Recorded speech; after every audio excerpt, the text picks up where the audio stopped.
monde, bienvenue sur ce live, ce premier live du coup de débutants en astronomie. Alors, ce live, du coup, c'est fait dans le cadre, du Discord AstroFR et en partenariat du coup avec le club d'astronomie de Cassini dont je fais partie. Dans ce live sera du coup un des lives parmi, tous les titres que je vous ai mis pour l'instant. Donc, aujourd'hui, on va étudier la carte du ciel et comment se repérer dans le ciel. Puis après, du coup, on aura sûrement un live sur le soleil, sur l'observation du soleil exactement. Puis, sur les différents instruments d'astronomie, aussi comment préparer une soirée d'observation et la découverte de l'astrophotographie. Alors ces lives sont principalement, destinés du coup aux étudiants n'importe quoi, aux, aux débutants du coup donc on va pas aller très, très loin sur des sujets en astronomie, pour pas perdre tout le monde. Peut-être que ça sera complété par d'autres lives, plus tard, par moi ou par quelqu'un d'autre et de toute façon, je vous invite à aller voir, la rediffusion des lives précédents, sur le compte, YouTube, du Discord, donc compte AstroFR. Astro-FR exactement. Allez, on continue. Donc, dans cette présentation, comme j'ai dit tout à l'heure, on va essayer de comprendre comment fonctionne la carte du ciel, qui est très pratique du coup pour se repérer dans le ciel. Et dans une seconde partie, une fois qu'on aura compris comment se repérer dans le ciel et le principe de la carte du ciel, on passera sur Stellarium pour une petite séance, sur un ciel simulé afin de discuter ensemble, de celui-ci. Alors, on va essayer d'être plus court que d'habitude. Bon, j'avais visé une demi-heure, bon, c'est déjà assez bien si on fait en 1 heure. Heu, Dedans, il y aura du coup la partie sur les diapos, la partie du coup après sur Stellarium et bien sûr, il y aura une partie dédiée aux questions et si vous avez des questions durant le live, n'hésitez pas à le faire par écrit. Allez, on commence. Alors tout d'abord, pour observer le ciel, il faut déjà s'équiper. Alors l'équipement est assez simple, hein.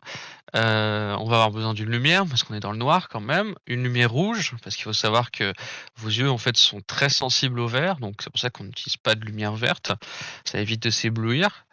On va avoir un besoin d'un pull, hein, bien sûr, parce que les nuits en général il fait beaucoup plus froid la nuit que le jour. Les températures descendent quand même assez vite. On aura besoin aussi d'un coupe-vent parce que, bah, il faut pas oublier qu'il y a aussi du vent et on aura besoin du coup d'une couverture sur le sol. Alors ça peut être une bâche, ça peut être une couverture de jardin, n'importe quoi. En fait, il faut juste quelque chose qui nous protège du sol. Parce que sinon, par le sol, on va avoir une remontée du coup de d'humidité et de froid qui risque, même malgré tout l'équipement de vraiment nous impacter beaucoup durant la soirée. Alors, des gants, c'est un plus, un bonnet aussi pour protéger les extrémités et une boussole et une carte du ciel. Donc la carte du ciel, c'est justement ce qu'on va étudier, et la boussole va avec la carte du ciel afin de pouvoir orienter la carte du ciel. Alors c'est comme une carte routière, hein, ça sert à rien si on ne sait pas dans quel sens il faut la tenir. Alors, j'ai mis un laser vert aussi et j'ai mis une croix devant parce qu'il faut savoir que c'est interdit d'utiliser des lasers verts en France, des lasers au-dessus d'une certaine puissance. Alors faut savoir que les puissances qui sont autorisées en général, vous ne les verrez pas dans le ciel, heu donc c'est pas forcément utile. Par contre, les puissances qui ne sont pas autorisées, elles, vous les verrez dans le ciel et elles sont strictement interdites. Il y a une tolérance, pour les animateurs d'astronomie, où c'est leur métier, du coup, pour pouvoir utiliser ce genre d'appareil. Alors, pour, remplacer, du coup, un laser, qui est effectivement très pratique pour montrer des choses dans le ciel aux gens, on peut aussi utiliser une lampe, il faut juste une lampe assez puissante et très directrice. Voilà. Il en existe des fois où vous pouvez focaliser le faisceau de la lampe, et donc ça les rend visibles du coup, on voit le faisceau de la lampe visible dans le ciel en général, donc très pratique. Mmh. Alors, une fois qu'on est bien équipé, il va nous falloir deux-trois petites astuces. On va du coup, utiliser nos mains pour ça. C'est ce qu'il y a de plus simple, hein. Alors quand vous ouvrez pleinement la main, entre, votre gros doigt et le petit doigt, vous avez un angle de 90°. et après avec les autres doigts, vous avez à peu près un angle de 30°, puis 45, puis 60°. Voilà. À peu près toutes les mains humaines sont faites à peu près de la même façon, donc vous aurez des angles qui seront à peu près identiques. Voilà. Alors bien sûr tout ça c'est pas un degré près, hein, là le but c'est d'avoir vraiment juste une référence de mesure. Donc ça, c'est bien pour mesurer des angles, entre 2 objets, mais c'est pas forcément évident pour mesurer du coup, des angles sur un paysage, par exemple. Parce que du coup, à cause de notre main, on cache le paysage. Du coup, on va utiliser une autre technique. Alors là, je vous ai mis du coup à droite une, représentation du coup, de l'AFA, qui a résumé du coup des pratiques qui sont, très utilisées en astronomie. Donc qui est d'utiliser, le pouce pour représenter un angle de 2°, le poing fermé qui représente un angle de 10°. Si vous tendez le pouce, vous avez 15° en tout. Tout ça, alors bien sûr, ces angles se mesurent le bras tendu. Ça, c'est important, heu, sinon ça ne fonctionne pas, hein, bien sûr. Alors on a aussi le petit doigt qui représente 1° et la main ouverte en grand qui représente un angle de 20° sur le ciel. Voilà. Donc, grâce à ça, on va pouvoir mesurer les écartements entre les objets ou entre l'horizon et un objet, par exemple, pour pouvoir mesurer la hauteur de l'objet. Du coup, si vous mettez à peu près 2 fois votre main, ouverte en grand, l'un au-dessus de l'autre, vous arrivez à peu près 40°, donc vous avez déjà fait la moitié de la hauteur du ciel. Voilà. Alors, une fois qu'on a de quoi s'équiper, on a des outils de mesure simples, heu on va avoir du coup les constellations. On va étudier un peu les constellations. Donc une constellation, c'est quoi? C'est tout simplement, on a pris un paquet d'étoiles dans le ciel et on s'est dit: «Tiens, ça, ça va être une constellation». Voilà. Donc on a relié les étoiles ensemble pour faire un dessin. Alors cette constellation, elle a pas de réelle, comment dire? Elle a pas de réelle, existence. Au sens où les étoiles qui sont dans une constellation, en fait, ne sont pas du tout liées les unes aux autres. Par la gravité ou, par une position géographique. En réalité, c'est juste une projection qui nous font croire qu'elles sont proches les unes des autres. Donc là, à gauche, on a une représentation, avec un humain qui regarde du coup la constellation de Cassiopée et on voit bien que les étoiles en fait de la constellation de Cassiopée, en fait, ne sont pas du tout à la même distance de nous. Par contre, la projection de cette constellation sur le ciel, donc on appelle sur la sphère céleste, heu, du coup représente le W de Cassiopée. Alors, à quoi ça sert une constellation? Bah, ça sert tout simplement à se repérer dans le ciel. Ça fait un repère visuel. Et à l'époque, la principale utilité des constellations, quand ça a été créé, c'était pour raconter des histoires. Donc, grâce à ça, grâce à ces constellations, ça va être plus ou moins nos routes sur notre carte du ciel. On va pouvoir se repérer et trouver par exemple des objets spéciaux dans le ciel. Voilà. Donc déjà, à quoi ça sert les constellations? Donc c'est juste on prend un paquet d'étoiles, on fait un dessin. Donc principalement au début, ça servait à raconter des histoires. Donc là je vous ai mis, des exemples d'histoires que j'ai résumées, par rapport à différentes constellations, surtout des constellations assez connues. Hem, donc par exemple on a la Grande Ourse, du coup. Donc la Grande Ourse, c'est une constellation qui a l'avantage d'être visible toute l'année et toute la nuit, du coup, en France en tout cas. Heu, L'avantage du coup cette constellation aussi, c'est qu'elle contient des étoiles assez brillantes, donc on peut la voir même en ville. Donc c'est pour ça que je l'ai mis en premier. Et donc la Grande Ourse en fait, c'est une nymphe qui s'appelle Callisto et c'est une nymphe qui du coup était au service d'Artémis, une nymphe, très belle qui s'habillait, et qui était aussi belle qu'Artémis du coup et qui avait fait vœu de chasteté auprès de sa déesse. Malheureusement, Zeus s'était pris d'elle et l'a mis enceinte contre sa volonté et du coup, agacée, du coup, Artémis, du coup, l'a bannie et Héra, donc la femme de Zeus, a pris, la relation entre les 2 personnes et du coup, vu qu'elle pouvait pas punir Zeus, a puni, du coup, la nymphe Callisto en le transformant en ours. Cette nymphe, du coup, a eu un enfant de cette liaison avec Zeus, et malheureusement, cet enfant, du coup, a vécu tout seul, loin de sa mère. Et un jour, dans la forêt, il croisa un ours. Et au moment où il lança sa lance, du coup, Zeus, pour protéger Callisto, l'envoya dans le ciel. Sauf que Héra n'a pas été, n'arrivait pas à s'arrêter là. Du coup, elle a envoyé le bouvier pour chasser, du coup, l'ours. Et Zeus, du coup, alors après, il y a plus différentes légendes, hein, mais Zeus, du coup, envoya le fils de Callisto, Arcas, du coup, dans le ciel pour tenir compagnie à sa mère. Et donc, c'est la petite ours. Alors, il y a d'autres légendes, hein. Vous trouverez d'autres histoires par rapport à la grande ours. Là, je vous ai fait un peu la version que j'aime bien, mais c'est un peu comme les dessins des constellations, vous avez autant d'histoires que de livres là-dessus. Et là, on est Chacun bien fait un peu sur à sa sauce. ouais, De là, quoi? on est bien sur les légendes, grecques, Oui. mais j'imagine que toutes les religions, toutes les civilisations avaient leurs propres, dessins et légendes autour des constellations? Exactement, par exemple, la grande ours, c'est le grand char en Égypte, du coup. Donc il y a toute une histoire avec. En Égypte, il y a beaucoup de constellations égyptiennes. Il y a des constellations inuites et à chaque fois, il y a du coup une histoire. Parce que du coup, principalement les constellations, pourquoi on les a fait au début, hein, c'était pas forcément pour se repérer dans le ciel, c'était avant tout pour raconter des histoires. On avait des personnes qui s'appelaient des conteurs, alors, il y en a toujours, hein, en France et même dans le monde, qui passaient du coup d'un village à l'autre pour raconter une histoire autour d'un feu. Et du coup, vu que l'écriture, avoir des parchemins, des tablettes, ce genre de choses, elle n'était pas forcément accessible à tout le monde à l'époque. En fait, du coup, on avait ces conteurs qui passaient de village en village pour transmettre ces histoires. Puis à un moment donné, ces histoires ont été mises à l'écrit. Et mais avant, voilà, elles étaient racontées. Du coup, il y avait des déformations, mais il fallait du coup un contenu visuel pour appuyer ces histoires. Donc c'est pour ça qu'on a beaucoup de personnages d'histoire qui se retrouvent dans le ciel. Voilà.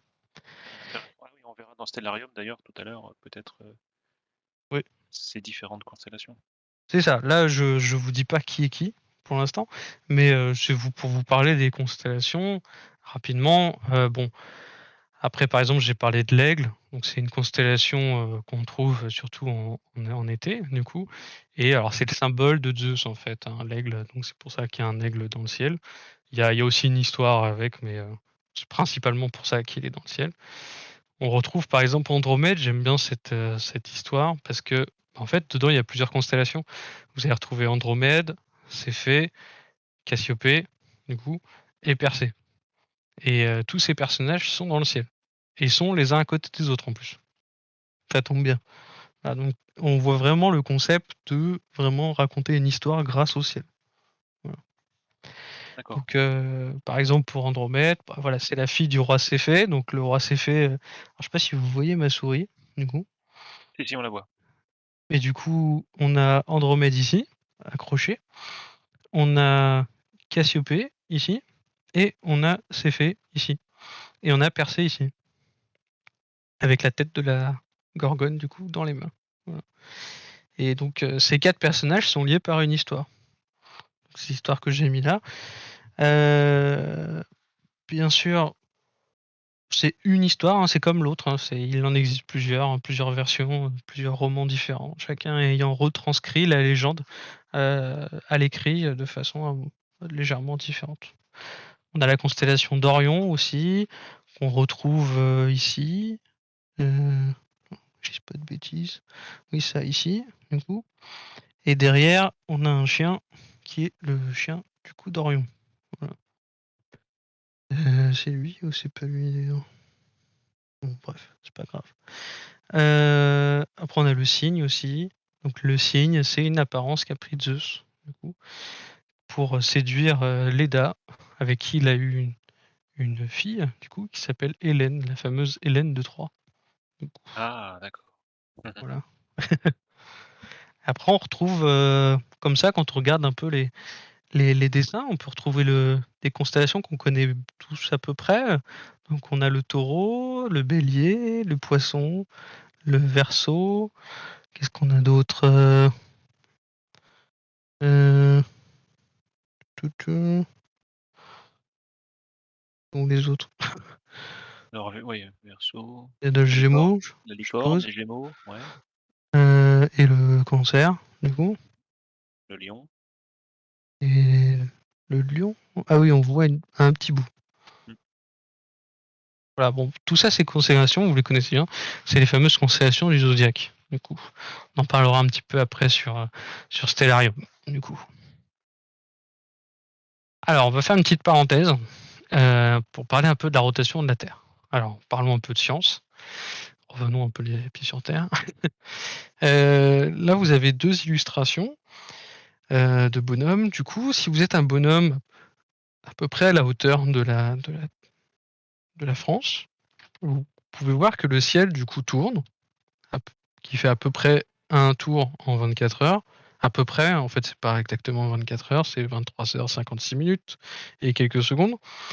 Et ce ciel a tendance à tourner autour d'un axe, du coup, qui est matérialisé par l'étoile polaire. Alors, pourquoi l'étoile polaire? Parce que du coup, ce que vous voyez sur ces deux dessins, c'est que, en fait, l'étoile polaire étant alignée avec l'axe de rotation de la Terre, du coup, on, on a l'impression que tout tourne autour de cette étoile. Du coup, la rotation des étoiles, bien sûr, c'est pas les étoiles qui tournent, hein, on est d'accord, c'est la Terre qui tourne sur elle-même. Donc si par exemple vous êtes au pôle Nord, l'étoile polaire se trouverait pile au-dessus de vous et le ciel tournerait vraiment tout autour de vous. Voilà. En fonction après d'où vous allez vous trouver, par exemple l'étoile polaire, si vous êtes à l'équateur, l'étoile polaire va se trouver au niveau de l'horizon. Voilà.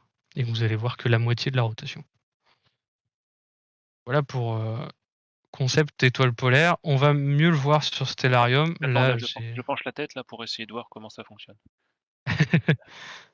Là, sur Stellarium, ça sera plus parlant parce qu'on verra les choses bouger. Du Ouais, coup, ce sera plus facile de se représenter. bonne idée. Hop. Donc parlons un peu de carte du ciel. Alors, la carte du ciel, c'est un objet que vous pouvez trouver dans à peu près tous les magasins d'astronomie. Euh, de temps en temps, je sais plus si c'est le cas d'ailleurs encore, il y avait un ciel et espace, je crois que le ciel et espace qui est aux alentours du mois de décembre, où ils offraient une carte du ciel, du coup. Une carte du ciel comme ça. Alors je sais plus si c'est encore le cas. Ouais, ça fait longtemps, je crois, hein. Ouais, ça fait longtemps. Moi, Ouais, ça ouais. fait longtemps que j'ai que j'ai pas pris un l'espace vers décembre aussi. Malheur à moi. Bon bref, ces cartes du ciel, vous pouvez les trouver vraiment celles-ci, vous pouvez les trouver facilement. Celles-ci ont l'avantage d'être assez petites et assez résistantes parce qu'elles sont toutes en plastique. Du coup, elles sont plutôt bien faites. En plus, on peut même écrire des trucs dessus et puis après les effacer. Ça reste un plastique très lisse, donc très pratique, du coup. Il en existe d'autres, hein. Vous pouvez en fabriquer vous-même sur internet. Vous pouvez facilement trouver des, des trucs à télécharger. Vous pouvez imprimer, découper, fabriquer avec vos enfants ou ce genre de choses. Il y a même des ateliers souvent proposés par des associations pour fabriquer des cartes du ciel. Donc voilà, vous pouvez en trouver un peu partout. Alors c'est deux cercles qui sont attachés l'un à l'autre et on voit l'axe de rotation du cercle qui est au milieu, espèce de petit rond doré. Et donc on fait tourner en fait un cercle par rapport à l'autre pour pouvoir régler la carte du ciel. Donc la zone qu'on voit dans le ciel, c'est la zone blanche. La zone qui est cachée, c'est la zone qui est sous nos pieds. Alors attention, une carte du ciel n'est valable, une carte du ciel que vous achetez n'est valable qu'à la latitude où vous l'achetez. C'est-à-dire que si jamais vous allez au pôle Nord, vous achetez une carte du ciel, ça ne sera pas la même qui sera fournie. Bon, ils ne vendent pas de carte du ciel au pôle Nord, mais imaginons. Mais par exemple, si vous allez dans l'hémisphère sud, ça ne sera pas la même carte du ciel qui vous sera fournie. Pourquoi? Parce que du coup, les étoiles visibles dans le ciel ne sont pas les mêmes dans l'hémisphère sud que dans l'hémisphère nord.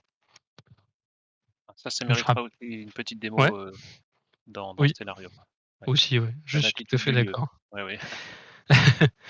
Et alors la latitude, du coup, ça correspond, donc la longitude, c'est la hauteur que vous avez par rapport à l'équateur. Du coup, donc quand vous êtes au pôle nord, vous êtes à 90 degrés de latitude, du coup.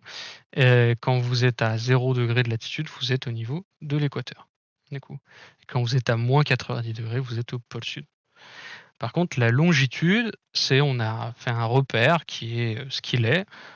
Il y a pas, de sens géographique. C'est juste qu'on a dit: «Bah, c'est là, point».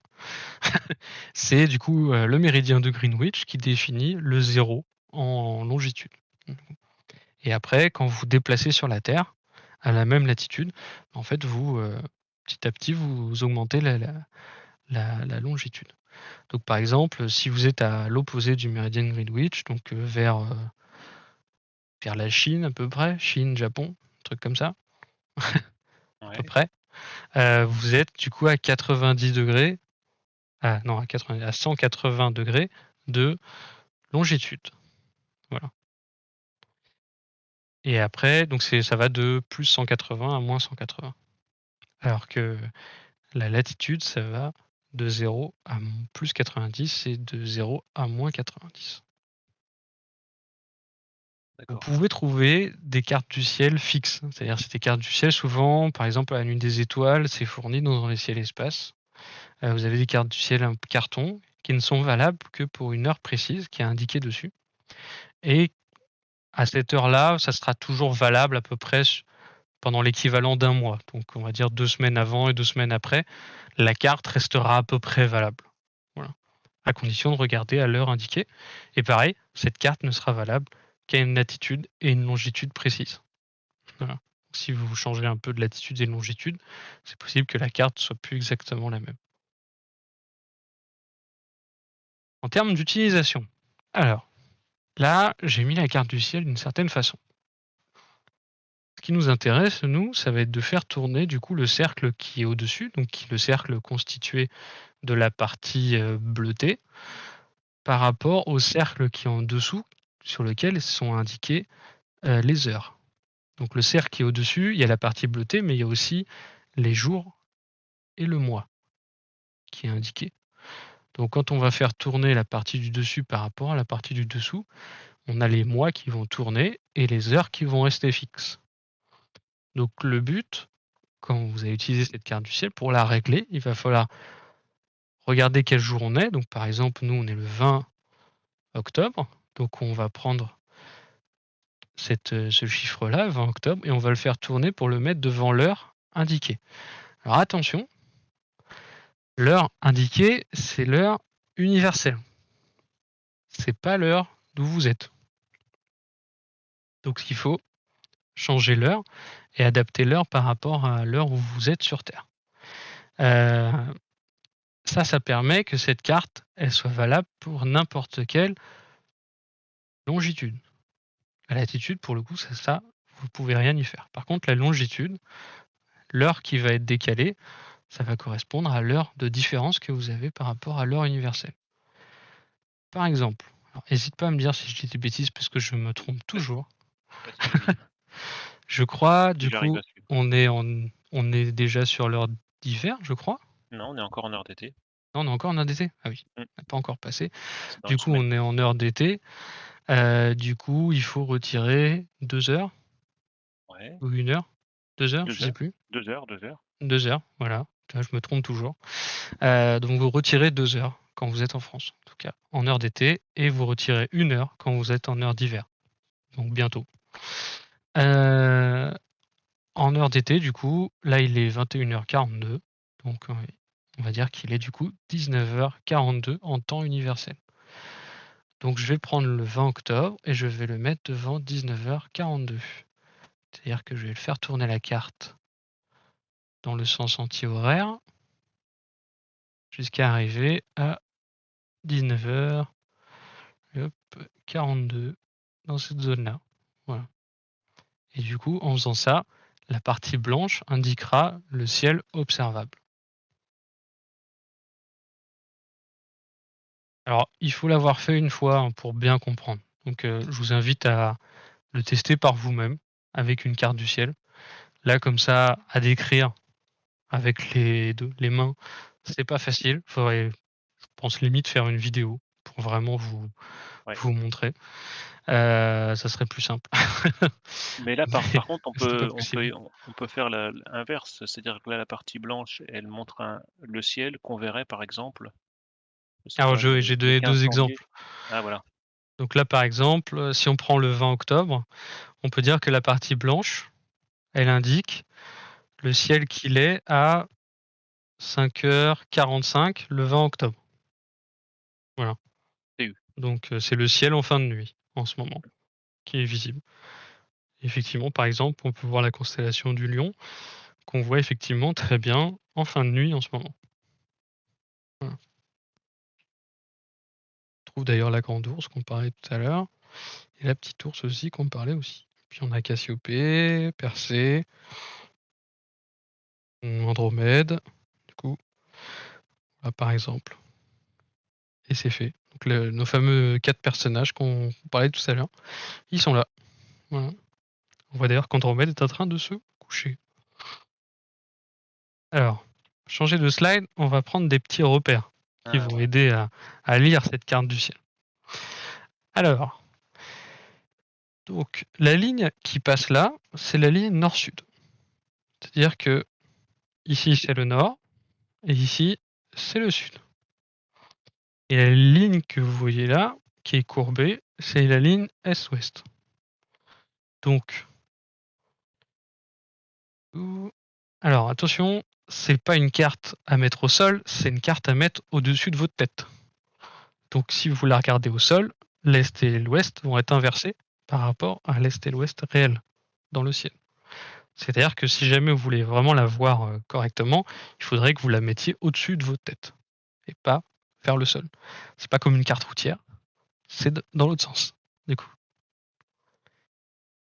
C'est-à-dire que du coup, ici on a le nord, ici on a le sud, et du coup, que je m'inverse pas, du coup, d'où l'intérêt de la couverture, en tout cas, pour s'allonger au sol et observer le voilà, ciel, exactement. à bout de bras. Tata.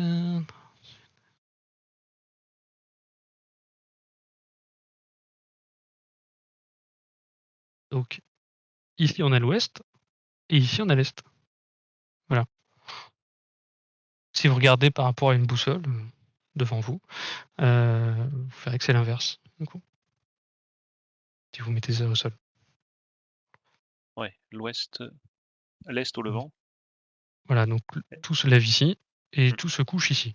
C'est pour ça que j'ai dit Andromède est en train de se coucher parce que du coup, vous voyez, voilà. elle va aller par là, donc elle va aller dans la partie bleue. Elle va commencer à être cachée. Alors que du coup, de l'autre côté, on a, les cheveux de Bérénice qui est sous mon trait, violet, qui du coup est en train de se lever. Et on a d'ailleurs le bouvier qui se relève. Voilà. Voilà pour le mouvement. Donc c'est vraiment, on va partir d'ici, puis après on va aller par là. Donc ce que vous pouvez voir déjà, c'est que déjà la forme du ciel autour de vous, c'est un cercle.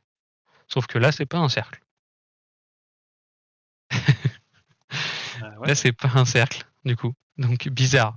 Et en plus, du coup, si vous tracez une ligne qui va de l'est à l'ouest au-dessus de votre tête et du nord au sud, ça fait une croix. Ça fait pas une sorte d'arc, du coup. Donc c'est bizarre. Ça, c'est parce que ça ne peut pas fonctionner en fait une carte du ciel qui va vous projeter un cercle. C'est-à-dire que quand vous prenez sur Stellarium, on prend cette chose-là et puis on le déforme pour que ça se mette bien comme il faut. C'est pour ça que c'est un peu complexe à lire une carte du ciel. C'est-à-dire que d'ici à ici, vous avez du coup là l'horizon et ici ce qu'on appelle le zénith. Donc c'est le point qui est au-dessus de votre tête. Et après, si on continue, on retourne à l'horizon vers le nord. Par contre, si on veut aller vers l'ouest, là, on voit que vers l'est, merci, on voit que du coup, ça se courbe. Voilà. Donc ici, c'est l'ouest et pas ici. L'est plutôt, et pas ici, du coup. Donc voilà, c'est vraiment, il y a cette déformation qui est un peu chiante à utiliser. Et c'est pour ça qu'en général, les cartes du ciel qui marchent que pour une heure bien précise qu'on vous donne, les cartes du ciel fixes, en fait, c'est un beau cercle. Donc elles sont plus simples à lire, du coup. Il y a cette déformation qui vraiment, est assez complexe à prendre en compte quand on utilise une carte du ciel. C'est une Mmh. histoire de projection, c'est ça? Ouais, c'est une Du histoire de Ouais, projection, c'est vraiment une histoire, c'est juste de la géométrie, en fait. Sinon, ça ne peut pas fonctionner, en fait. C'est-à-dire qu'une carte du ciel, ça marche que dans le pôle Nord, en fait, si tu veux vraiment que ça fasse un rond, en fait. C'est-à-dire d'accord. que dans le pôle Nord, l'étoile polaire se trouve au zénith et du coup, on voit que ce cercle qui est là va venir se décaler et va venir s'arrondir, en fait, Mmh. du coup. Et plus on va aller vers l'horizon, plus on va aller vers l'équateur et plus le zénith, en fait, va s'écarter et va se rapprocher du bord. Voilà. Voilà. Tac, j'ai trompé de touche. Alors un autre point qu'on a beaucoup parlé, c'est du coup l'axe de rotation donc de la carte du ciel et ça représente aussi l'étoile polaire, du coup. Effectivement, c'est le ciel tournant autour de l'étoile polaire, la carte du ciel tourne autour de l'étoile polaire aussi. La logique, du coup, j'ai envie de dire. Alors Heu, j'ai une question ouais, de Berilius. vas-y. Selon, le sens dans lequel on regarde, ça tourne, ça tourne, c'est difficile de toute façon, moi j'y comprends rien. C'est pour ça qu'il faut utiliser une boussole. Voilà. C'est pour ça que vraiment, si vous voulez vous servir d'une carte du ciel, il vous faut une boussole et une carte du ciel, du coup. C'est plus simple. Parce que si vous avez que la carte du ciel, vous savez pas comment l'orienter. Et donc, c'est un peu compliqué. Et du coup, pour pouvoir l'utiliser, ce qu'il faut, c'est la tenir à la verticale devant vous et mettre, si par exemple vous regardez au nord, vous mettez le nord en bas. Et vous savez que quand vous montez, donc par exemple, là je regarde au sud-ouest, je me mets sud-ouest comme ça, et vous savez que si vous montez devant vous jusqu'à arriver au zénith, et vous traversez cette partie-là. Voilà. Donc par exemple, là, pour comment j'ai orienté ma carte du ciel, je regarde du coup au sud-ouest, je monte, je monte, je monte, et normalement, à peu près à mi-hauteur, donc à 45 degrés, je devrais voir la constellation d'Orion. Hop. Donc c'est le petit personnage qu'on a là, avec son D'accord. arc et son gourdin, et sa ceinture. Voilà. J'appelle ça la constellation du sablier aussi. Bref, ça fait un sablier aussi. Et du coup, là, on voit qu'à 45 degrés, pouf, donc à mi-distance, à peu près avec le zénith, on a la constellation d'Orion. Donc c'est vraiment comme ça qu'il va falloir se repérer, parce que sinon, si vous mettez pas la carte du ciel orientée correctement, vous allez rien reconnaître, vous allez voir les choses à l'envers. Il y a rien de il y a rien de plus comment dire? Toutes les étoiles se ressemblent concrètement quand on sait pas quand on n'est pas trop le ciel. À force, avec le temps, à force de chercher les constellations, on arrive à les reconnaître rapidement sans carte du ciel. Mais sinon, c'est pas simple. D'accord. J'ai mis dans le salon texte une photo que j'ai trouvée sur internet pour expliquer Ouais, ouais, comment on tient à bout de bras la carte du ciel. c'est ça. Alors d'ailleurs, pourquoi la lampe frontale et pourquoi pas une lampe, à main? Tout simplement parce que quand vous êtes comme ça et que vous devez lire la carte du ciel, heu, vous êtes pas comme la dame quand ils ont pris une photo et qu'ils ont mis le flash, du coup. Vous avez très peu de lumière, en réalité, vous pouvez pas vraiment la voir et du coup, vous utilisez la lampe qui est sur votre front et vous vous servez de vos 2 mains pour tenir la carte du ciel ou pour tenir la boussole et la carte du ciel. Voilà. Ça, vous avez les mains libres. Et donc là, orientée comme elle est, elle observe certainement vers le nord. Oui, c'est ça, exactement. Ouais et petite chose aussi, alors ça peut paraître bête, mais si vous imprimez une carte du ciel chez vous, imprimez pas en rouge, sinon quand vous le regarderez avec la lampe rouge, vous la verrez pas. Ça paraît débile, hein, mais j'ai déjà vu des manuels d'utilisateurs de télescopes qui étaient imprimés en rouge par les marques, parce qu'ils s'étaient dit que le rouge, ça grillait moins les yeux la nuit, sauf que ça marche pas pour le papier, Bah, moi c'est j'ai pas vu lumineux. un atlas de la Lune, imprimé avec le texte imprimé en rouge. Voilà, c'est un peu con quand même. Ah oui. Voilà, donc ça paraît débile, dit comme ça, mais régulièrement on voit des conneries comme ça, dans le monde de l'astronomie, donc je préfère le rappeler. Voilà, alors du coup, je vous ai mis un petit texte, bon c'est assez rapide, mais voilà, si par exemple, ce qui vous intéresse, donc là on reprend notre exemple d'Orion. Ce qui m'intéresse, c'est de trouver Orion. Bah, je vois que c'est à mi-distance entre l'horizon et le zénith, donc je sais que ça va être un angle de 45°. Voilà, je prends 90 divisé par 2, 45°. Et là, grâce aux techniques que je vous ai montrées avec les doigts, je vais pouvoir du coup mettre, alors si je retourne un cran en arrière, voilà, si je prends 2 fois ma main tendue, j'ai à peu près 40° et je devrais retrouver Orion, du coup grâce à ça. Oui, on donnera le PowerPoint à la fin. Bah, voilà. Voilà, j'ai fait un peu le tour, sur le PowerPoint, du coup, et maintenant on va pouvoir passer, à Stellarium. Ça va être plus À simple. la démo, voilà. Alors plus simple, oui et non, hein. C'est-à-dire que, concrètement, on peut pas tout voir dans un logiciel de planétarium non plus, malheureusement. Et puis la carte du ciel, c'est bien aussi, hein, parce que c'est pour apprendre, c'est rigolo, hein. Oui, C'est très oui et puis formateur. du coup, ça évite d'avoir besoin d'un téléphone, Ouais. Hor par exemple. hormis dans une revue, tu as pas donné d'idée de prix, de combien ça peut coûter? Alors on peut se la faire soi-même, Ah, mais bah, c'est je vendu crois que ça aussi, coûte souvent. une dizaine d'euros, il me semble, Ouais, d'accord. en version plastique comme ça. C'est cher pour ce que c'est, mais bah, moi j'en ai une et enfin, je l'ai jamais cassée en Ouais, soi. tu Si la vous gardes toute prenez ta un vie. minimum soin, normalement il y a pas de souci, du coup. Parfait. Alors, là je vous ai mis le logiciel Stellarium, du coup. Alors vous allez avoir à peu près 1 seconde de latence entre moi et le logiciel, je vous préviens, c'est normal, on a fait des essais. Heu, Là, j'ai mis bien plus d'étoiles que vous n'êtes capable d'en voir en ville, bien sûr, mais bon, c'est pour la démo, du coup. C'est plutôt le ciel, on va dire, que vous êtes capable de voir si vous êtes à 150-200 kilomètres de Paris ou 150-200 kilomètres d'une grande ville. Voilà, type, Lyon, Paris. Après pour les plus petites villes, il y a besoin de moins s'éloigner pour pouvoir commencer à voir ce ciel-là. Voilà. Donc là, bon, c'est un logiciel de planétarium, donc par exemple, il nous affiche des noms qu'on peut enlever. Voilà, histoire de pas céder. Hop, on va enlever ça aussi. Pas les points cardinaux. Je veux enlever les noms des étoiles. Ah, c'est chiant à faire. OK, bon, c'est pas grave, je vais le laisser. Donc là, par exemple, alors si on peut dézoomer un petit peu et on se retrouve avec, alors si j'arrive à le mettre au milieu, voilà, voilà. On se retrouve avec une carte du ciel, tout simplement.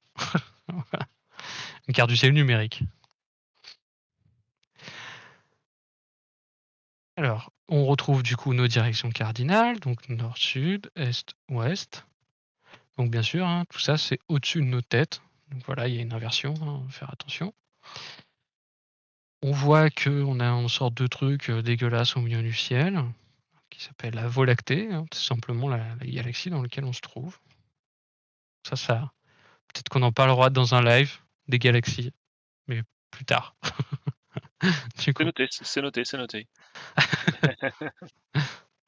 Heu, alors Stellarium, du coup, il nous indique en général le nom des grosses étoiles du ciel.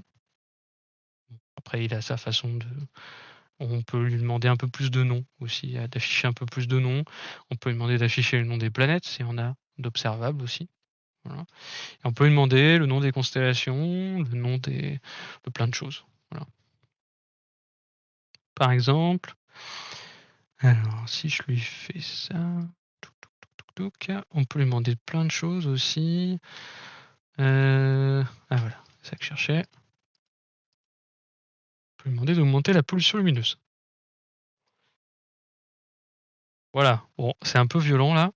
Je sais pas si normalement on voit difficilement les étoiles là. Pourtant j'ai exagéré les choses, mais mettre un peu moins quand même. C'est un peu violent là.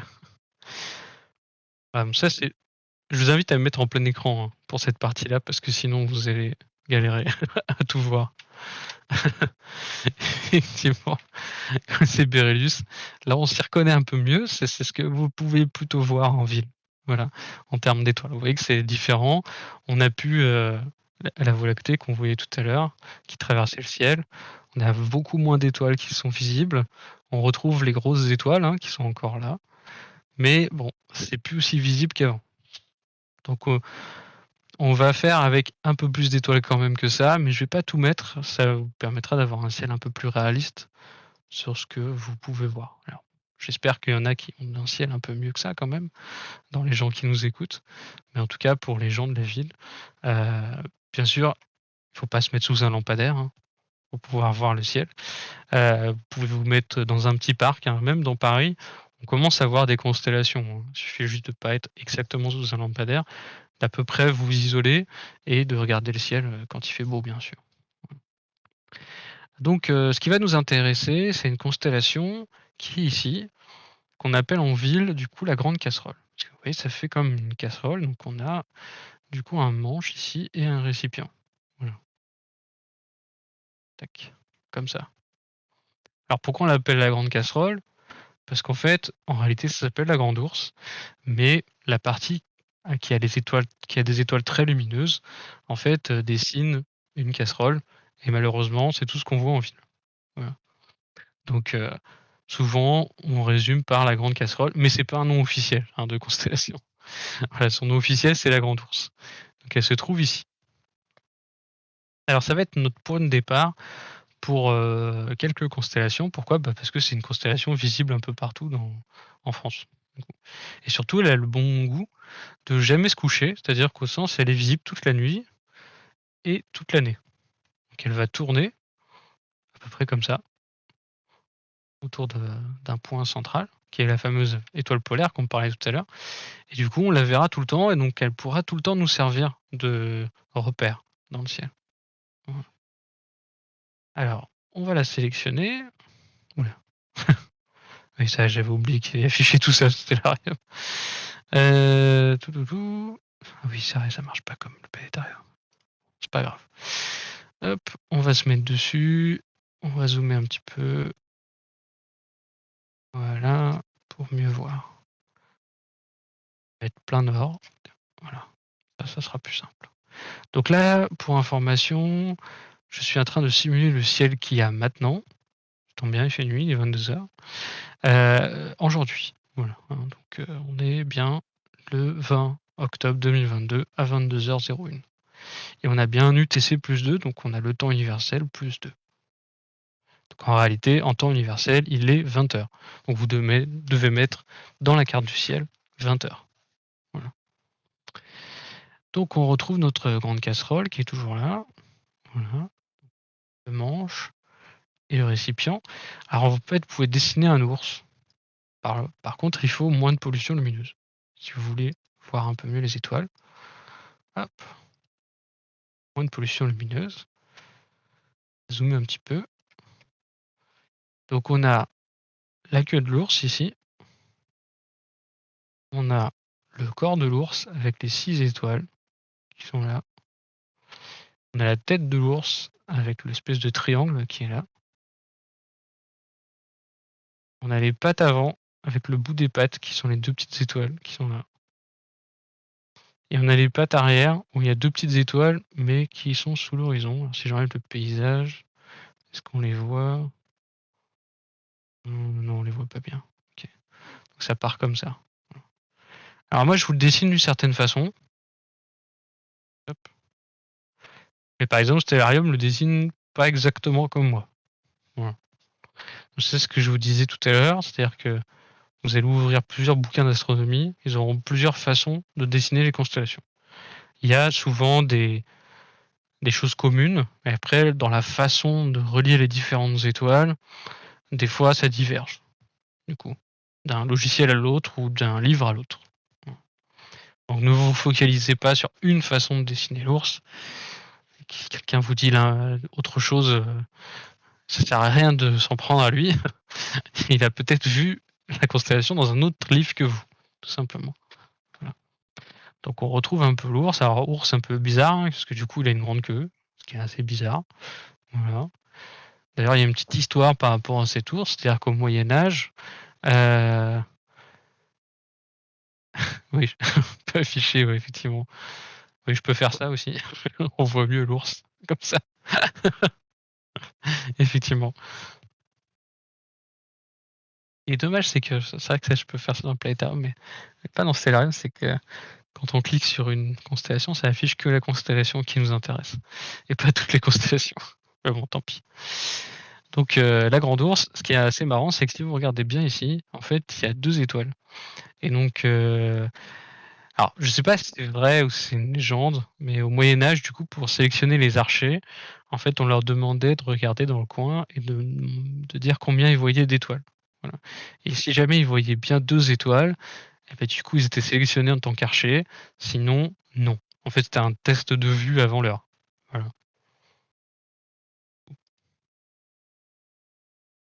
Voilà. Donc on retrouve notre grand ours avec notre grande casserole, surtout qui va nous intéresser. On dézoome un petit peu. Touc. Remettre un peu de pollution lumineuse, histoire d'avoir un truc un peu plus réaliste.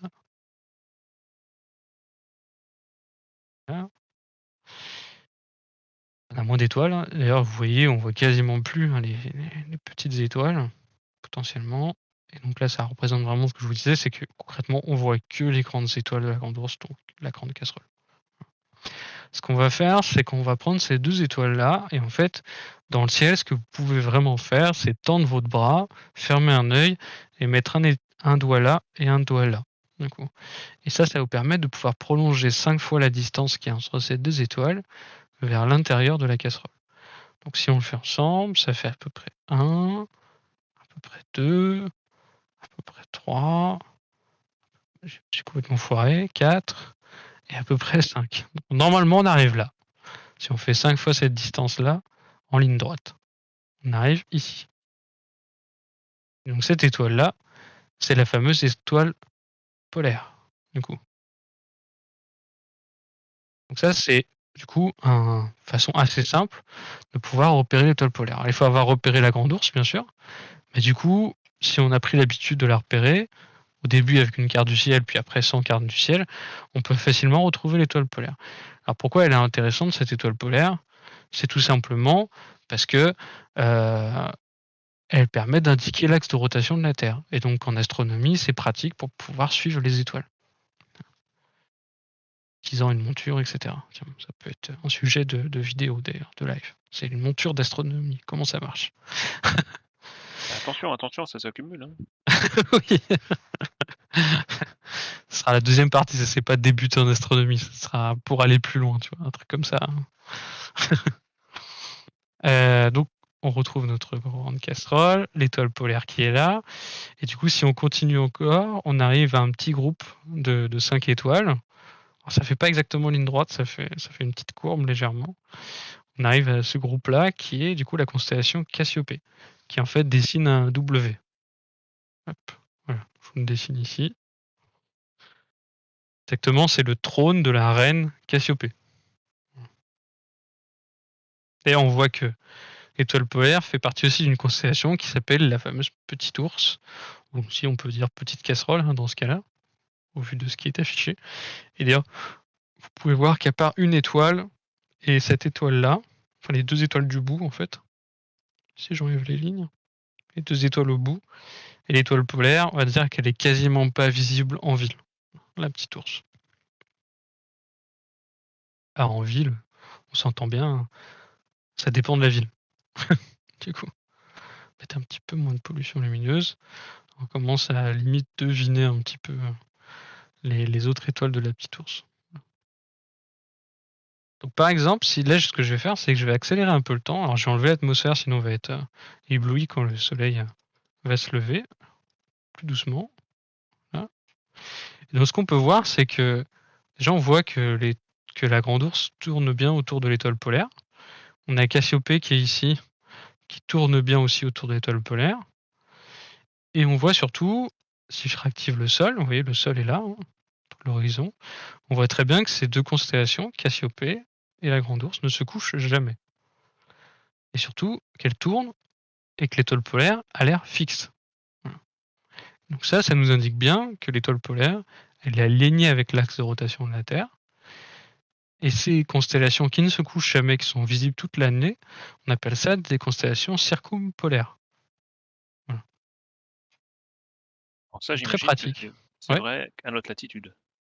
C'est vrai par contre à la latitude de la France. Si vous allez au pôle Nord, ça sera encore plus vrai. Si vous allez à l'équateur, ça sera plus vrai. Voilà. Par exemple. Vous allez trouver d'autres constellations circumpolaires, mais là on a vu les 3 principales. Donc la petite ours, la grande ours et Cassiopée. Alors bien sûr, dans ce live, on va pas faire toutes les constellations du ciel, hein. Je préviens. Mais on va essayer d'en faire quelques-unes et se donner des points de repère, surtout. Hop, alors, on se remet à une vitesse normale. Tac. Et on est revenu à l'heure de maintenant. Aujourd'hui, ouais. 22h09.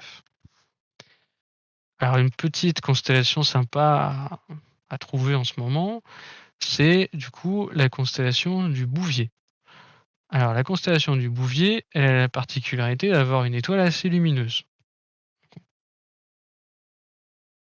Étant trop d'étoiles.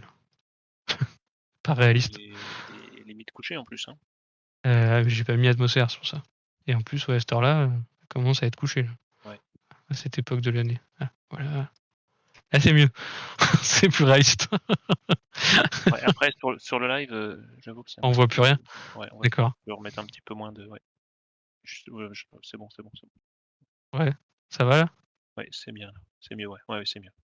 OK. Alors, faut revenir un petit peu en arrière, parce qu'effectivement, à 22h en ce moment, il est couché. Pas trop. Trop vite.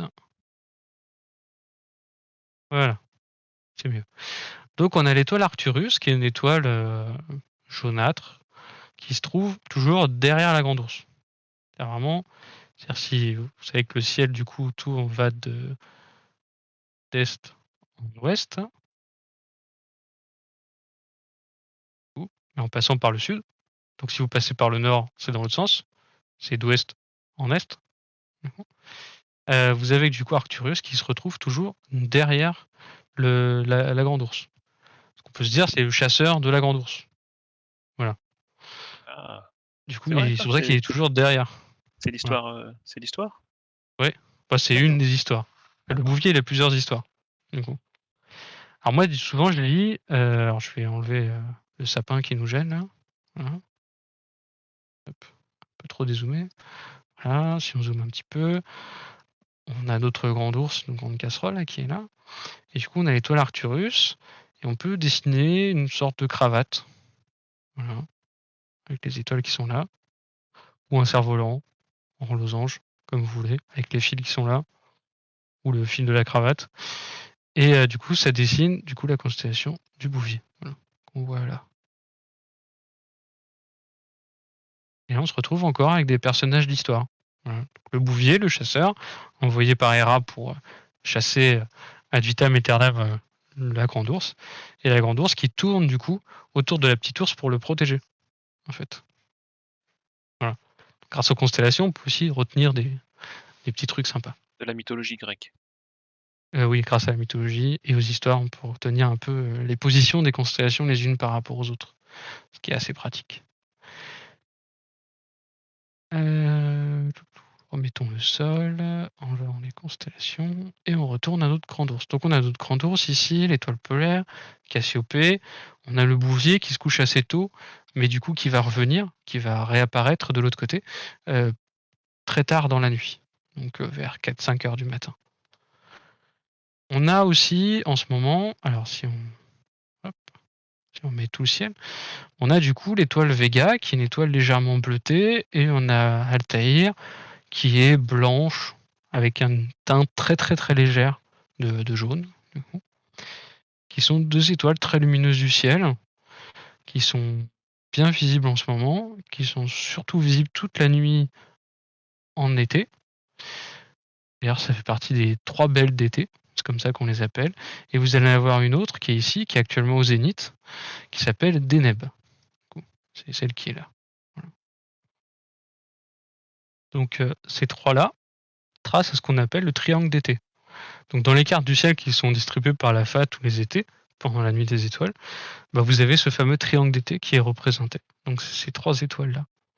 Donc ces trois étoiles, elles sont intéressantes parce que du coup, on les voit toutes les trois seulement en été, toute la nuit. Voilà. C'est pour ça que ça s'appelle le triangle d'été. Vous pouvez voir ces étoiles-là. Vega est par exemple visible toute l'année. Du coup, c'est pas le cas d'Altaïr, par exemple. Et c'est pas le cas de Deneb, qui est quasiment visible toute l'année. Mais du coup, si vous voulez voir vraiment les trois toute la nuit, simplement, en France, hein, bien sûr, bah, ça sera seulement en été. Voilà pour le triangle d'été. Et en fait, du coup, l'avantage, c'est que dans ces trois constellations, on va retrouver beaucoup d'objets à voir avec un télescope. C'est pour ça que c'est intéressant de pouvoir repérer ces positions. Par exemple, si vous prenez Vega, autour, vous avez... Alors, si je zoome un petit peu, parce que sinon, dans le live, on verra rien. Donc, vous avez Vega et ces 4 étoiles qui sont là. Je vais enlever un chouïa d'étoiles, parce que là, il y en a un peu trop. Ouais, c'est pas mal. Ça, c'est visible là dans le live ou pas là? Ouais, oui, on les voit, ça y est, on les voit là. Ok. Donc là, vous avez 4 étoiles qui font un parallélogramme. Quasi parfait. Donc ces 4 étoiles-là, c'est la constellation de la Lyre, avec Vega. La Lyre, hein, c'est un instrument de musique. Ressemble à ça. Voilà. Une sorte de petite harpe. Donc si on regarde entre les deux étoiles qui sont à l'opposé de Vega, et qu'on se met pile à la mi-distance, hop, non, il faut pas, et qu'on zoome un petit peu, hop, on prend un télescope, on va regarder, On ouais. n'est plus à l'œil nu donc. Non, là on n'est plus à l'œil nu. On a du coup un objet qui est pile, vous voyez, c'est toujours ces étoiles-là, hein, ces deux étoiles-là. Il y a un objet pile entre ces deux étoiles. Voilà, c'est pour vous donner un exemple d'objet qu'on peut repérer grâce aux constellations. C'est surtout pour ça. C'est un exemple assez simple. Mais par exemple, voilà, dans le triangle d'été, il y a d'autres objets qui sont intéressants à voir. Il y a des petites constellations, par exemple les deux étoiles qu'on voit là, les 3 étoiles exactement, celle-ci, celle-ci, celle-ci et les 2 étoiles à l'arrière. Donc les 3 étoiles là plus les 2 étoiles ici font ce qu'on appelle la flèche. Donc les 2 étoiles à l'arrière, c'est les plumes de la flèche. Donc la pointe de la flèche se trouve ici. On a aussi potentiellement une espèce de petit losange là avec des étoiles. Ça c'est le dauphin. Voilà. C'est pas des constellations qui sont faciles à voir parce que bon, une flèche, il y a beaucoup de choses qui peuvent ressembler à une flèche dans le ciel, concrètement. Mais on peut les reconnaître facilement au sens où on sait qu'elles sont à côté du triangle d'été. Les fameuses 3 grandes étoiles qui sont là. Alors pourquoi tu nous demandes de retenir une petite constellation comme celle-ci alors? Ah non, moi je vous demande pas à la retenir. Moi la seule constellation que je vous demande de retenir, c'est Cassiopée, la Grande Ourse et l'Étoile polaire. Bon, la Voilà. flèche, on y reviendra alors. On y reviendra sur la flèche. Et le reste, là pour le coup, c'est que du bonus. C'est des constellations que vous allez découvrir au fil du temps. À savoir que moi, un de mes jobs, c'est d'être animateur et de faire du planétarium et du coup de montrer le ciel aux gens dans un planétarium. Donc c'est pour ça que je connais plutôt bien mes constellations, mais sachez que c'est pas quelque chose de constant dans le milieu d'astronome amateur. Il n'y a pas énormément de personnes qui connaissent très bien les constellations du ciel.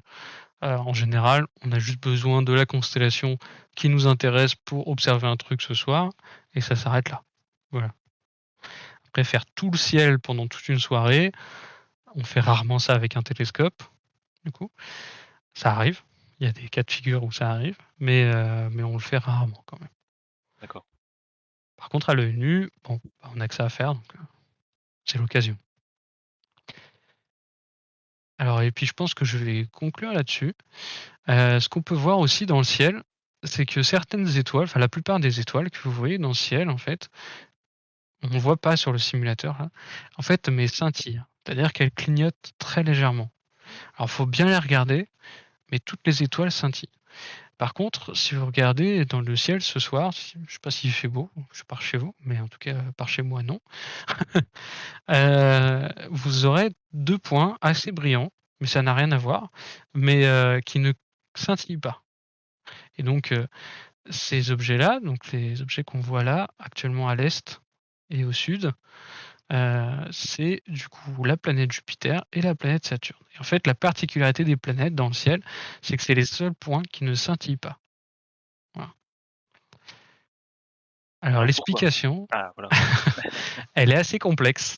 C'est-à-dire que pourquoi déjà une étoile scintille? Parce que, bah, une étoile en soi, c'est un point qui émet de la lumière, hein, c'est pas, elle le fait pas par à-coups, hein. C'est pas un clignotant de voiture. C'est une lampe, mais qui émet en permanence. Et alors pourquoi elle scintille? Parce que à cause de l'atmosphère, la lumière de l'étoile, en fait, est déviée et n'arrive pas tout le temps à votre œil, du coup.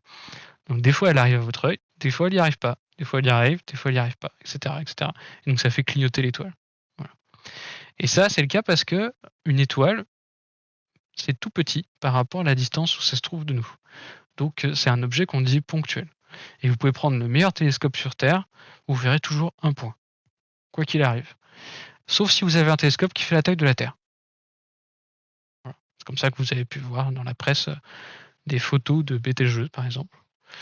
Ça, c'est parce qu'ils ont fait une technique un peu spéciale pour pouvoir réussir à prendre une image de Betelgeuse. Bref, on digresse. Les planètes, du coup, ne sont pas des choses ponctuelles. C'est-à-dire, elles sont assez proches de nous, et du coup, vu qu'elles ne sont pas ponctuelles, la lumière des planètes, même si elle est déviée par l'atmosphère, comme la lumière des étoiles, elle nous arrive toujours dans l'œil. Donc c'est pour ça qu'elle ne scintille pas.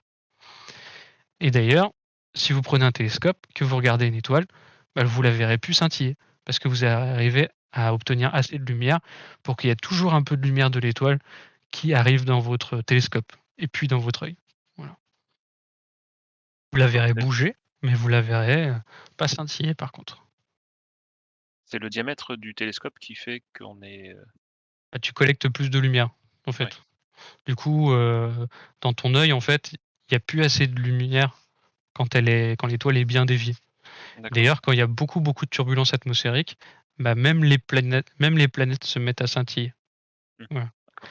Mais ça reste très, très rare. Parce que là, elles sont tellement déviées par l'atmosphère qu'au bout d'un moment, votre œil, à certains moments, il reçoit plus l'image, il reçoit plus la lumière de la planète. En fait, elle est trop déviée pour être focalisée correctement dans votre œil. D'accord, intéressant. Voilà. Voilà, c'est l'explication, elle est assez complexe, pour un phénomène qui reste assez simple, du coup, à observer. Alors vous allez me dire: «Mais ouais, mais dans le ciel, en fait, visible à l'œil nu, en moyenne, il y a 6 000 étoiles. Donc je vais pas m'amuser à regarder toutes les étoiles pour trouver les planètes». Alors déjà, je vais utiliser une carte du ciel. Concrètement, les planètes ne sont pas indiquées dans une carte du ciel, sauf les cartes du ciel fixes, qui ne sont valables qu'à un certain moment de l'année, pour une année précise et pour une heure précise, du coup, et un lieu précis. Mais les cartes du ciel que vous pouvez régler, donc qui sont mobiles, elles n'indiquent pas les planètes. Pourquoi? Parce que les planètes ont leur propre mouvement dans le ciel, qui n'est pas lié aux étoiles. Donc d'une année à l'autre, si vous revenez au même endroit, au même moment, à la même heure, vous aurez les mêmes étoiles, mais vous n'aurez pas les mêmes planètes de visibles. Voilà. Du coup, malheureusement, on ne peut pas indiquer les planètes comme ça sur la carte du ciel. Donc, si vous voyez un objet qui n'est pas indiqué sur votre carte du ciel, il y a de très fortes chances qu'il soit un petit peu lumineux, il y a de très fortes chances que ça soit une planète.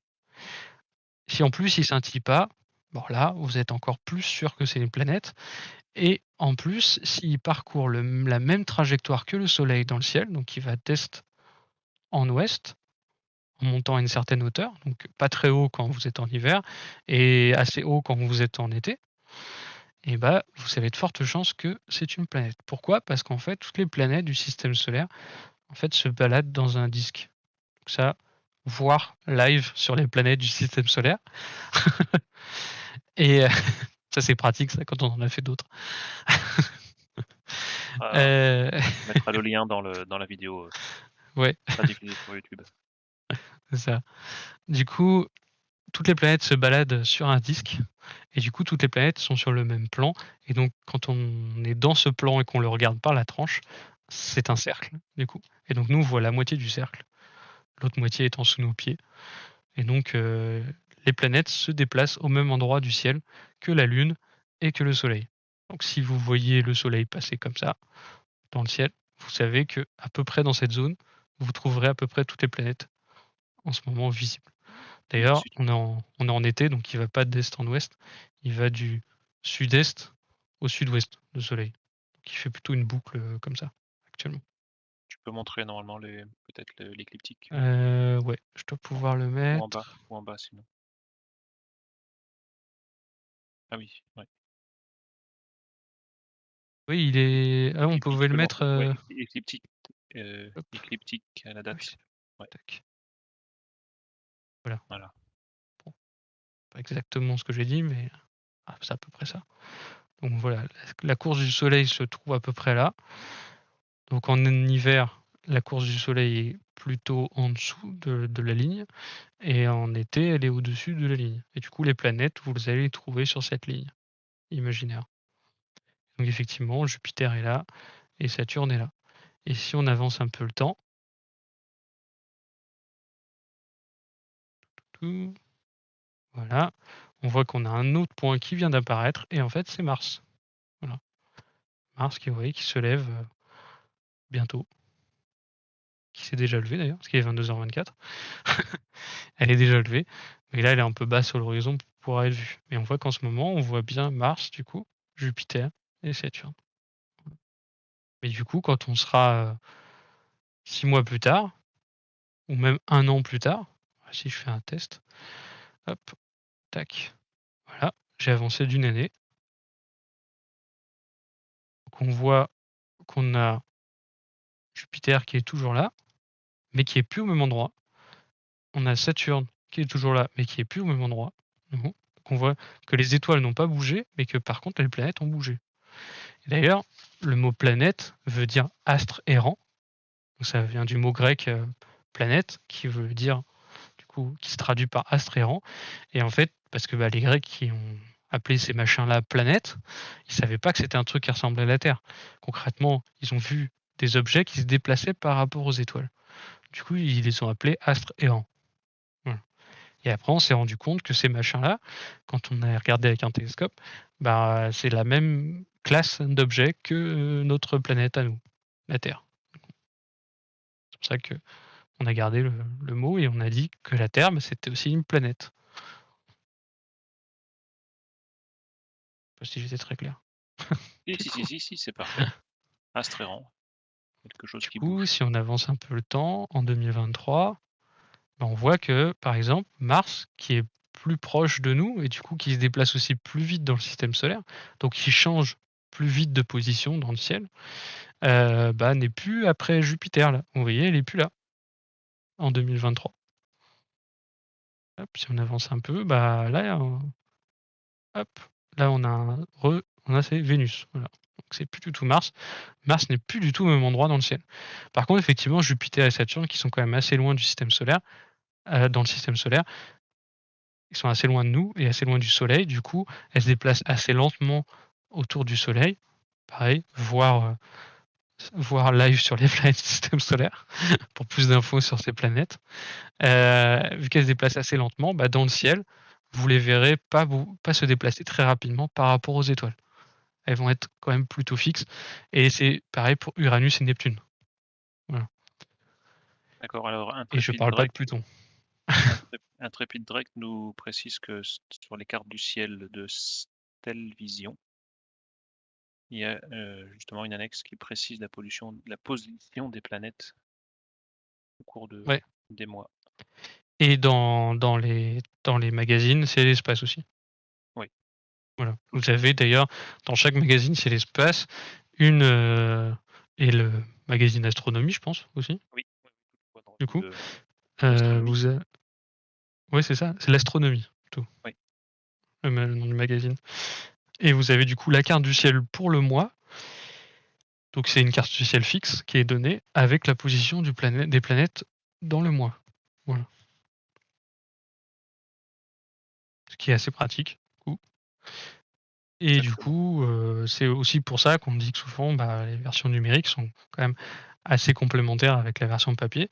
Déjà, la version numérique permet de zoomer un petit peu si vous en avez besoin. Et en plus, souvent, maintenant, avec les téléphones, vous avez aussi la version numérique qui s'oriente toute seule grâce à la boussole de votre téléphone. Voilà. Ce qui est pratique pour C'est orienter votre carte du ciel. Ça vous évite d'avoir besoin d'une boussole. Quand ça marche. Quand ça marche. La régie me fait signe que Que ça fait longtemps. on a largement dépassé les 30 minutes. Oui. Et du coup, voilà, je voulais conclure sur les planètes. Du coup, je vous donne la parole. Si vous avez des questions, maintenant, c'est à vous. Eh bien, merci Sébastien de cette présentation. C'est le premier live sur la découverte du ciel, en commençant par une carte tournante. C'est vraiment la première étape intéressante. Mhm. Et tu nous as promis d'autres lives. On y sera. Merci beaucoup à toi. Et maintenant, on va passer aux questions en direct. Donc, Berelius peut déverrouiller les micros, je crois. Ça se passe comme ça. Et puis, on pourra échanger de vive voix. N'hésitez pas, hein, si vous avez des questions, vous pouvez aussi les mettre par écrit. Hein. On les lit. Alors, normalement, Parce vous que pouvez maintenant activer vos micros en cliquant sur le micro barré qui est en bas à côté de votre pseudo pour poser des questions. Voilà, et si vous avez un micro, et sinon, vous pouvez effectivement poser des questions par écrit dans le salon live text. N'hésitez pas.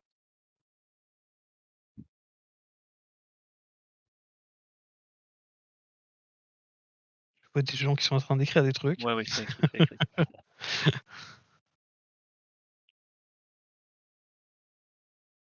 Pas si les micros sont déverrouillés, je vérifie de mon Je côté. pense que c'est déverrouillé, mais Ouais. Ok.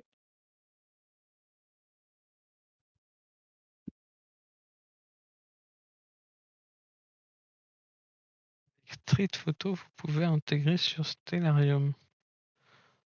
Ah, oui, c'est pour intégrer par exemple le fond de par exemple, je sais pas, la vue de son jardin avec la maison, etc. et d'avoir de Ah, l'intégrer dans Stellarium pour avoir la vue comme ce qu'on a depuis depuis son jardin, par exemple. Voilà. c'est vrai que j'ai pas parlé de Stellarium en soi, c'est-à-dire que j'ai pas forcément décrit comment on paramètre, à quoi peut servir autre que à se repérer dans le ciel.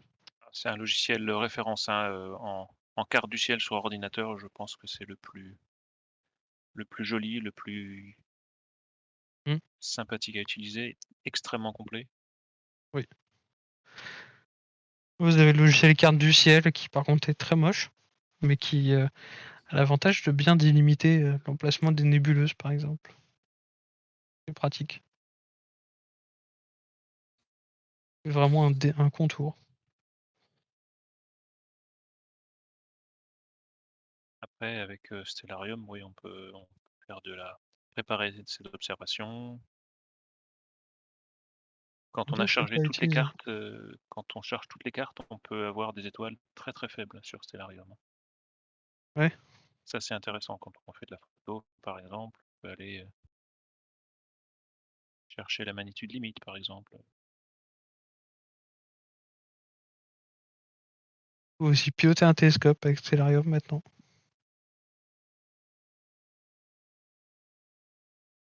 Et voilà, c'est ça que je cherchais.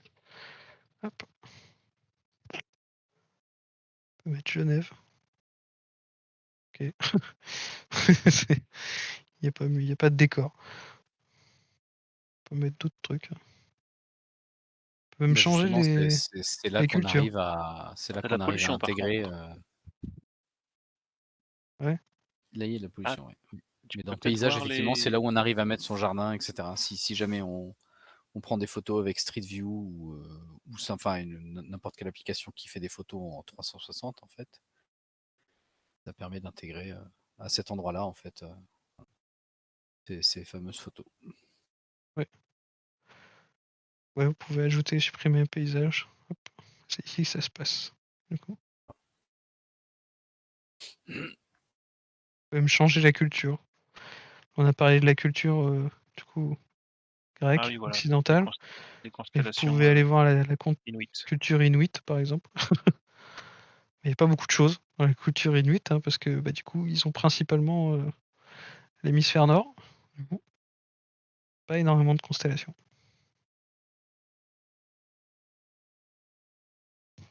Je n'y connais rien en culture inuite, hein, donc pour vous en parler.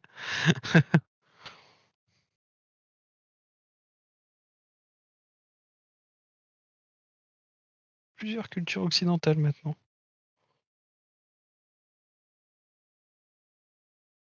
Pour info, en culture égyptienne, la grande ours, c'est le grand char, ça s'appelle. Du coup. Ah oui, les dessins sont bien différents quand même. Hein. Et si tu affiches du coup les images, ça donne quoi? Ça change Ouais, ou non, ils les ont pas? Il y en a pas. ils les ont pas. Ah, c'est dommage. J'aurais bien vu ce que ça donne. Et les seules choses que je connais, c'est le grand char. C'est tout.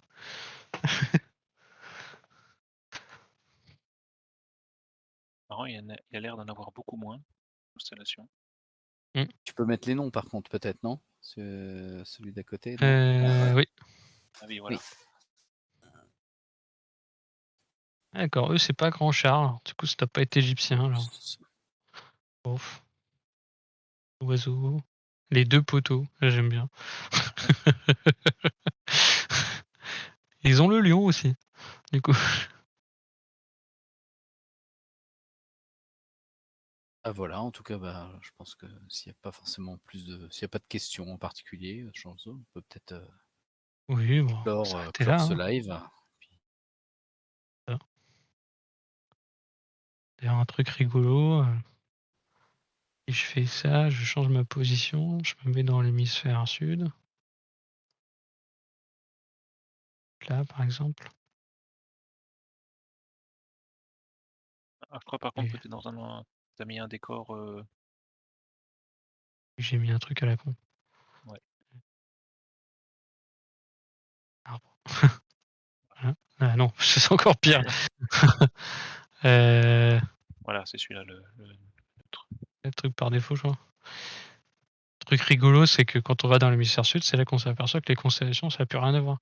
C'est les constellations d'oiseaux exotiques ou de machines. Il y a le sextant, par exemple, la machine de pneumatique, le réticule. On va trouver le toucan aussi. Il y a les poissons volants aussi, normalement. Enfin, bref, il y a plein de. Parce qu'en fait, là, c'est pas la culture grecque, du coup. C'est pas les légendes grecques, c'est tout simplement les navigateurs qui, quand ils se sont baladés dans l'hémisphère sud pour découvrir des nouveaux horizons, ils ont donné des noms aux objets qu'ils voyaient dans le ciel. Voilà. D'ailleurs, j'ai pas dit, mais petit truc comme ça à débunker. Les navigateurs n'utilisaient pas les étoiles pour se repérer sur Terre. Ils utilisaient le soleil. Donc, voilà. Et les deux instruments qu'ils utilisaient pour se repérer sur Terre, c'est un sextant et une horloge. Voilà. C'est ça que c'était les deux choses les plus précieuses à bord d'un navire d'exploration. C'était le sextant et l'horloge. Voilà. Et donc on a Orion qui est au zénith. Et ça, c'est puissant, ça. Ouais. c'est cool. Bah oui. Je me suis mis en plein centre de l'Afrique. Là. Bon voilà, on va arrêter là. Du coup, je vous dis bonne soirée. Et puis Merci de toute façon, beaucoup. si vous avez des questions, vous pouvez continuer à les poser sur le Discord. Il n'y a pas de souci. Hein. Voilà, oui, n'hésitez pas à parcourir tous les salons. Normalement, ils ont des noms assez évocateurs pour trouver le bon qui correspond à la thématique de votre question. N'hésitez pas. Sébastien sera toujours dans le coin pour répondre également. Il n'y aura pas que moi qui répondra. Merci beaucoup. À très bientôt. On te laisse préparer les lives suivants alors, les présentations suivantes. Ouais. Du coup, la prochaine, je pense que ce sera sûrement sur le soleil. Ah, génial. Observation du soleil en toute sécurité. Très bien. Ça va sûrement être un truc comme ça, le titre. Intéressant, belle perspective. Voilà. Merci beaucoup. À très bientôt. Et